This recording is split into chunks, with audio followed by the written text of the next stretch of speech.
Welcome everyone. For those of you who have been watching the action going on and the problems at Talladega, I'm Larry Rawson along with Dwight Stones and Craig Masbach, who are doing the commentary. I'll be down in the infield to bring you the action and some interviews. You're looking at part of the crowd of 46,000 here at the Penn Relays. The final day of a week-long festivities that will see the attendance here at Penn over 80,000. 75 degrees, beautiful day, some swirling winds, low humidity. It couldn't be much better. And we just had concluding the 4x800 meters for women, unofficially the time 8:32. There you see the winning Villanova team. Their women have continued their wonderful tradition here during this week at the 100th anniversary of the Penn Relays. Coming up next is the men's 800 meters. For the call of the race, let's go up to Dwight and Craig.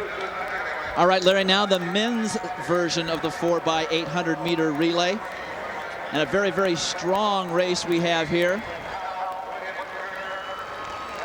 And Dwight, we're joined in the booth by one of America's leading middle distance runners, Steve Holman, ranked 5th in the world last year at the mile distance, 1,500 meter distance. And Steve, you have some great Penn Relays memories, I assume.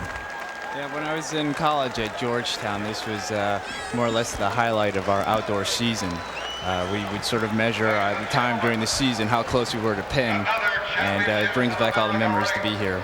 Did you guys win one of these 4x800 meter titles one year? Yes, I can't remember exactly what year it was, but I remember it was a stirring win. It was the highlight of the year that year. You had a rather stirring race last year at Penn Relays. You told us that you were ready to bust one, and you came out here and ran 3:36, almost unknown to anybody in here except Craig and I as we watched that race unfold. Yeah, I really wish they had run a mile like they did this year. I don't know if there was the appreciation of the crowd of running a 3:36. If they had known it was a 3:54, I think a lot more people would have gotten more excited.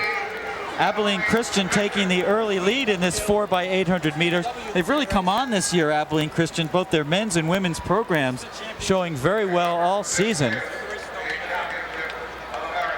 Leadoff man Peter Engelbrecht, and he's breaking this race right open in the first leg.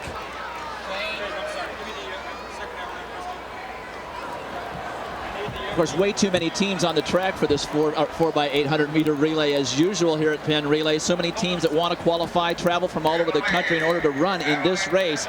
It's the mecca of relay races here at the end of April. You have Kansas, you have Drake, you've got Mount Sac, but Penn Relays is the granddaddy of them all as we watch the 100th anniversary running of the Penn Relays, and Abilene Christian remaining in the lead. Their second runner, Ossie Manziono.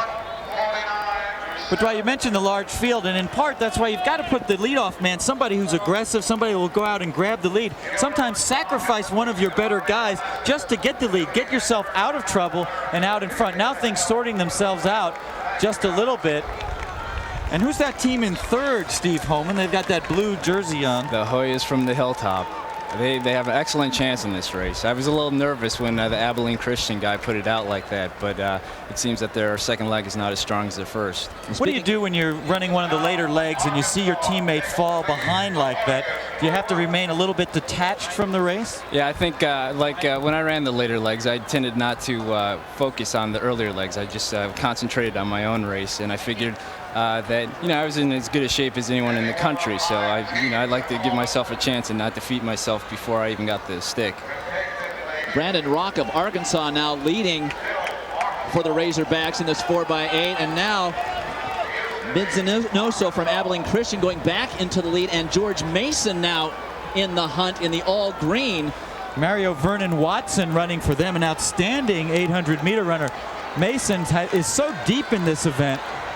Team made up primarily of Jamaican athletes as Rock goes back into the lead.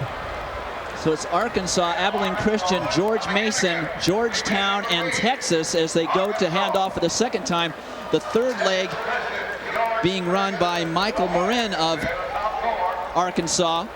For Abilene Christian, Thomas Career and Ibrahim Aden for George Mason in third. Actually, that looks like Bunston running the third leg. It's hard to see sometimes.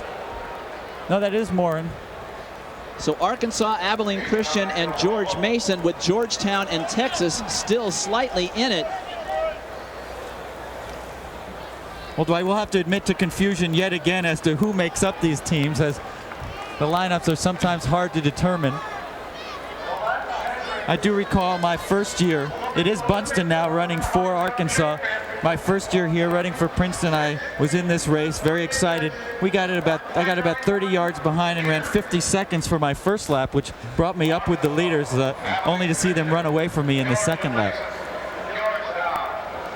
So it continues to be Arkansas, Abilene Christian, and George Mason very tightly bunched. And now Abilene Christian making a move with Thomas Career, and Mason now making a move with Ibrahim Aden. Jason Bunston of Arkansas happy to stay back in third and just stay in contact so that he can hand off to Graham Hood. Bunston, in fairness to him, known more as a miler and 5,000 meter runner, NCAA champion indoors at 5,000 meters, so he's a little bit overmatched. Aden, the brother of Jama Aden, Olympic runner for country of Somalia. It'll be interesting to see, to me, what happens in this anchor leg, because the anchor from Abilene Christian runs very well from behind, and Mason needed to put some distance on him, but let's see how he does from the front. So George Mason gets the stick in front for the anchor leg. Alex Morgan, the man who ran them to victory a year ago, he came from behind last year to win this race. Now I want to know, Steve, I went out and checked out some of the food that was out there available. There was jerk chicken out there. There was all sorts of items. There were some half smokes. I know that's one of your favorite training meals. I saw some fufu, West African food.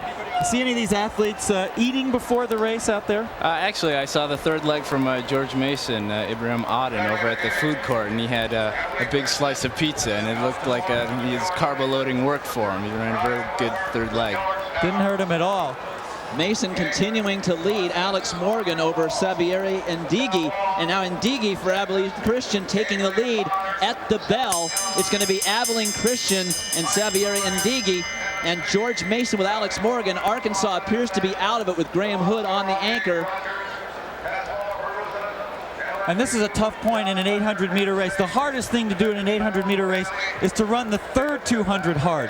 It's always easy to sit back a little bit and think you're going to save it for the last 200.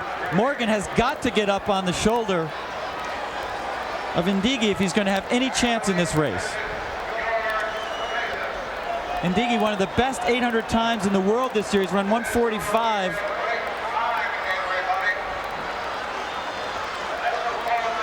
Alex Morgan of George Mason trying to gather himself for a sprint, but there's going to be no catching Sabieri Ndigi of Abilene Christian. He will bring his team home to victory. George Mason and Alex Morgan will finish second.